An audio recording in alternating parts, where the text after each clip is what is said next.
Each second, reality warps to the interpretation you assign it.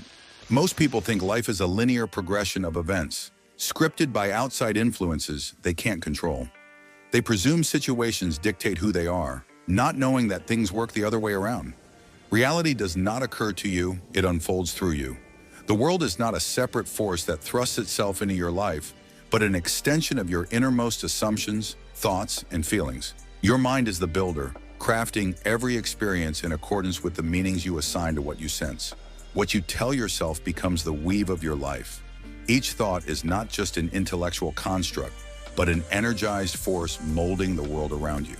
You are the decoder of everything you perceive, adding meaning, determining what's important, and thus directing your life towards those beliefs.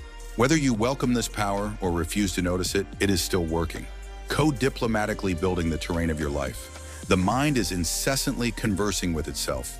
Interpretation is occurring every moment, co-diplomatically taking suggestions as fact. How you term events, the interpretation you give to conversation, and how you respond to problems, all these create your experience.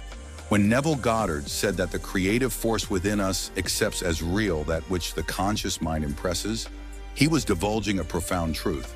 Your subconscious mind doesn't judge, it receives. If you continue to reaffirm struggle, limitation, or doubt, the subconscious mind takes these as orders and radiates them out into the world, creating them as facts. Having this knowledge, it is possible to change. Rather than responding unconsciously, you can intentionally program the mind with empowering messages. Consider the mindset you want to inhabit. If confidence, comfort, and success, then those must be the thoughts ingrained into the subconscious. With a simple but deep flip, when one deliberately suggests, "I move through life with ease," solutions come easily to me. This is not wishful thinking. It is the template for what reality must become. Outside events, therefore, are not happenstances, but fulfillments of entrenched assumptions.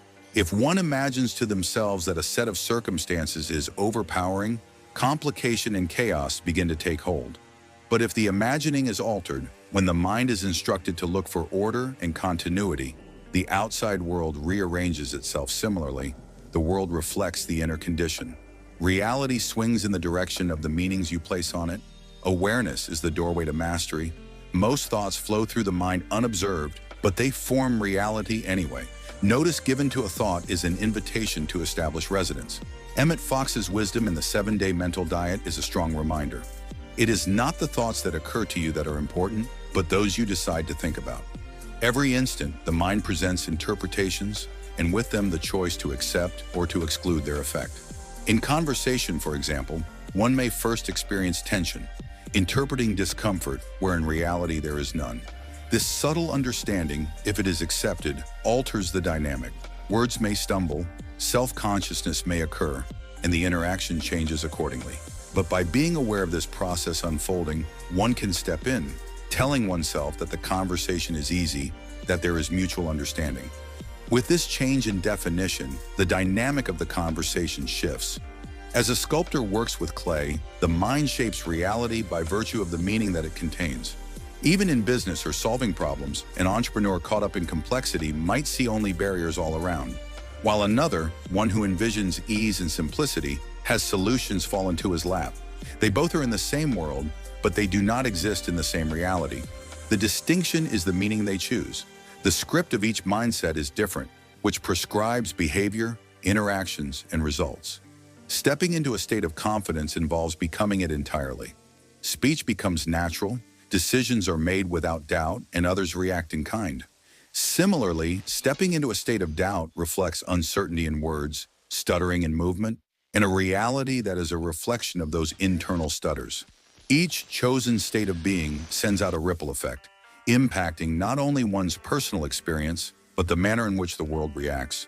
This is a natural process that often takes place without deliberate awareness.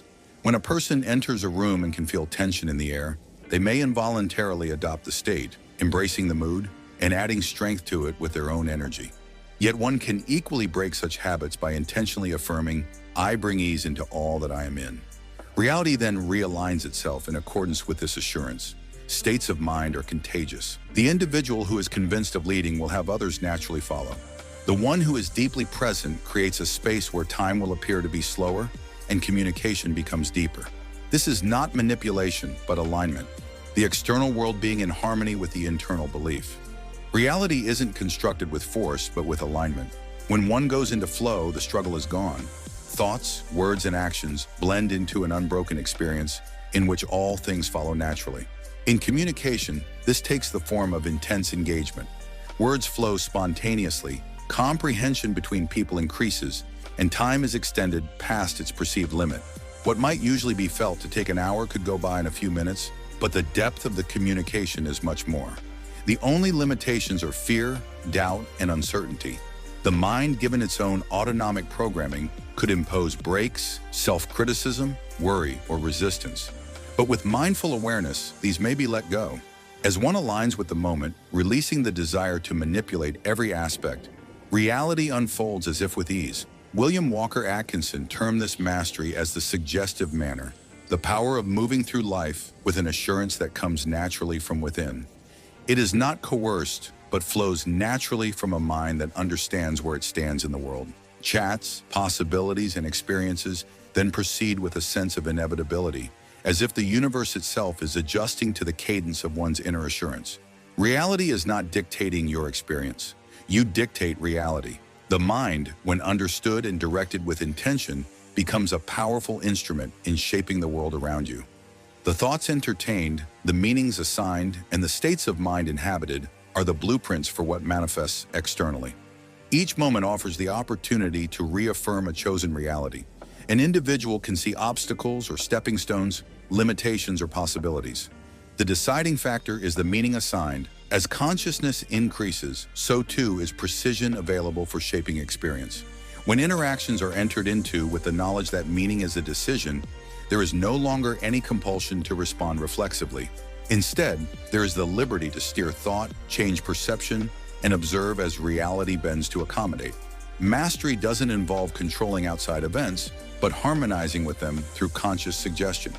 The more one accepts their creative ability, the more streamlined life becomes. Here, the struggle disappears, things become clear, and reality distorts, not by force, but through the effortless alignment with the deepest truths within.